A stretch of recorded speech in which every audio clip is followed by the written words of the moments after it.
In 2015, Fernando Alonso, a two-time world champion, joined McLaren-Honda, a team struggling to even finish races. Meanwhile, Mercedes was dominating the sport, winning race after race. So why would one of the greatest drivers take a gamble on a team in shambles? Is it sheer hope, clever politics, or something else entirely? This is how losing teams keep signing some of the best F1 drivers. In F1, and pretty much everything else, the bottom is never a good place to be, especially if you've already had a taste of what it feels like to be at the top of the Formula One chain. But somehow, losing F1 teams still manage to sign top drivers from time to time. More often than not, actually. Considering what is at stake, we don't know how this is even possible. Or do we? There are several reasons for these small miracles, and not all of them are rocket science. We will be sharing some with you in this video. Losing F1 teams sign hotshot drivers thinking they're gonna get us out of the bottom and right up to that podium, while drivers sign thinking, finally, a moment of peace.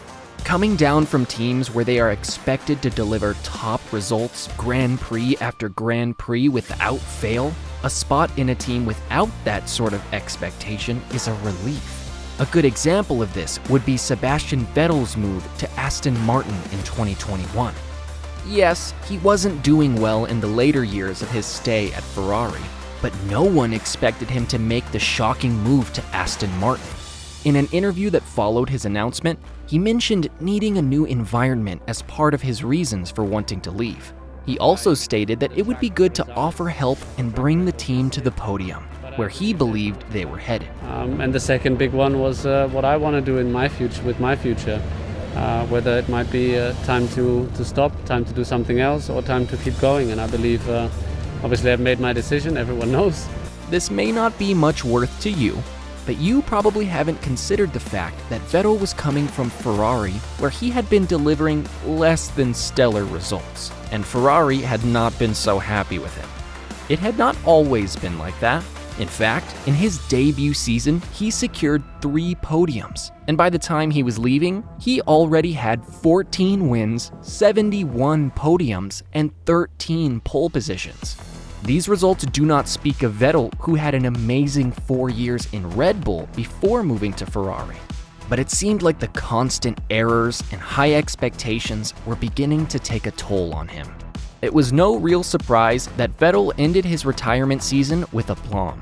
With the expectations and pressure largely reduced, he had a chance to rediscover himself and his passion for racing. Under the umbrella of Aston Martin, he secured 2 podiums that year, including a second-place finish at the Azerbaijan Grand Prix. Like Vettel, Kimi Räikkönen made the heartfelt decision to return to his debut club Alfa Romeo in 2019. Keep in mind that at the time of this move, Kimi was already a ripe old age of 40, and having his teammate Sebastian Vettel as an obvious competitor was not helping matters. Kimi wanted a team that didn't need the intense energy that being with the top teams required. He also wanted a team that needed his experience and contribution to their growth, rather than doing the hard work on the tracks. And that was the package he brought to the Alfa Romeo table. Although he performed quite well on the tracks, he was more instrumental in helping the engineers and technicians make a lot of adjustments to the team vehicles. Team principal Frederick Vasseur said openly that he's been very helpful in developing the car. Alfa Romeo's second driver also said, Kimi has been a massive help. He's always willing to share his experience and advice. The thing about not performing at your best in Formula One is that you can quickly go from being everything to being easily replaceable. All you need is to mess a few races up consistently, and it's bye-bye F1. Out of the grid, and in comes the new shiny guy. If this happens, some big teams might start sniffing around you, and you might get to hop onto another big team and stay on like you were never going to leave. But that's not always the case. Sometimes a driver gets the carpet pulled out from under their feet and they suddenly have nowhere to go. Fernando Alonso and Felipe Massa are the best examples we've got of this. After a one-year stint at McLaren with his teammate Lewis Hamilton in 2007, Alonso decided to take a 2-year sabbatical, during which he tried some other racing stuff. Alonso finally got to sign a 2-year deal with Alpine in July 2020. He replaced Daniel Ricciardo, who moved to McLaren. In his first season back in 2021, Alonso scored 81 points, securing 5th place in the Spanish Grand Prix and 7th in the Qatar Grand Prix. He continued with Alpine in 2022, scoring 59 points.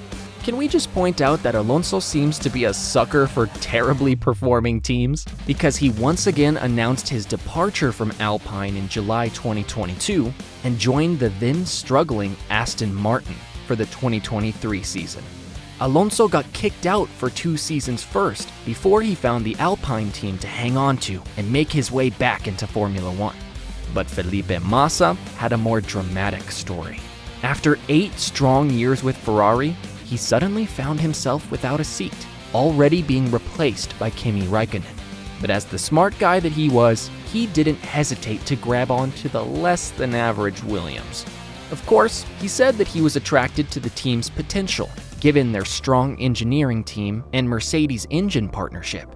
But we know that that's for the tabloids. Williams was his sole option, and rather than exit the F1 scene, he took that option. During his 3 seasons with Williams, 2014 through 2016, Massa scored 278 points, securing 3 podiums. He announced his retirement from F1 in September 2016, but made a surprise return in 2017, replacing Nico Rosberg at Williams. Massa retired from F1 for good after the 2017 season. Losing team or not, it was the best move for his career after that whole Ferrari drama. F1 drivers who sign with losing teams are not always in need of a rope to climb back into the F1 scene. Being in a big team sometimes has the disadvantage of not being heard by anyone. There is always the lack of that feeling of home that comes with being part of a close-knit team. So a driver's relationship with his team could be reduced to simply carrying out instructions from the engineers and team principal. Not everyone wants to remain with that. So even with better-looking prospects, some drivers sign up with small teams that share their goals and establish a space for their relationship to thrive. No one was expecting Carlos Sainz's choice of a team after 7 months of deliberation. After being told that he would be replaced with Lewis Hamilton, Sainz had no choice but to weigh his options. To everyone's surprise, he overlooked big teams like Red Bull, Mercedes, and even the soon-to-be Audi, and chose Williams. Sainz didn't just choose Williams on a whim. He had several meetings with James Vowles, the team principal, where he walked him through the team's plans. According to Vowles, he gave warts and all to Sainz. After being abruptly dropped from Ferrari, it's not surprising that his next demands read something along the lines of, "I want to be listened to, feel that I can help." And in such a historical team like Williams, that has such a clear vision and is super committed to bringing the team back to the front. It's something that was important to me. I'm committed and confident that Williams is the right place for me to spend my next few years. I really believe in the project, I really believe in the progress that has been done, and from the 1st of January of 2025, I will be pushing flat out to try and bring this team back where it belongs. Carlos Sainz proudly stated that he knows that he may not be making any podium wins in the coming 2025 season, but that's not a problem for him. What he is really interested in is having a team that will allow him to move them forward. If you get up to 40 years old in F1, you're quite the legend. More often than not, the cap is at 35.